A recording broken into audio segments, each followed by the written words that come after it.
বাংলাদেশের মানুষের আস্থা এরকম একটা ক্রান্তি লগ্নে সব সময় বাংলাদেশ জাতীয়তাবাদী দলের নতুন কিছু না।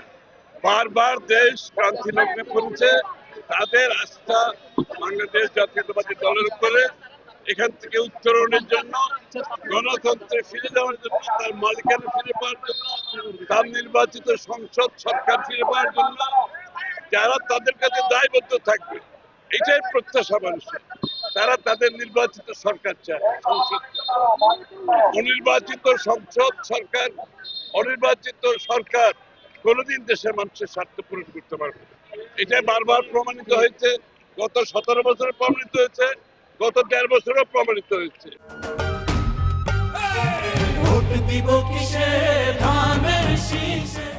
মানুষ যত তাড়াতাড়ি সম্ভব তারা তাদের নির্বাচিত সংসদ সরকার চায়, এর মাধ্যমে দেশের উত্তরণ ঘটাতে চায়। তারা তাদের মালিকানা ফিরে পেতে চায়, তাদের ভোটাধিকার ফিরে পেতে চায়, তাদের নির্বাচিত সরকার চায়, সংসদ চায়, যারা তাদের কাছে দায়বদ্ধ থাকবে, জবাবদিহি থাকবে। এই দায়বদ্ধতার অভাবে বাংলাদেশ আজকে এই ক্রান্তি লগ্নে উপনীত হয়েছে। নির্বাচনী বিরোধিতাকে সবসময় যারা গণতন্ত্র বিরোধী শক্তি, যারা জনগণের উপর যাদের আস্থা নেই, জনগণেরও যাদের উপর আস্থা নেই, তারা তো নির্বাচন চাওয়ার কোনো কারণ নেই। বাংলাদেশের মানুষ যারা তাদের নির্বাচনের মাধ্যমে তাদের সংসদ চায়, সরকার চায়, যারা তাদেরকে দায়বদ্ধ থাকবে, জবাবদিহি থাকবে।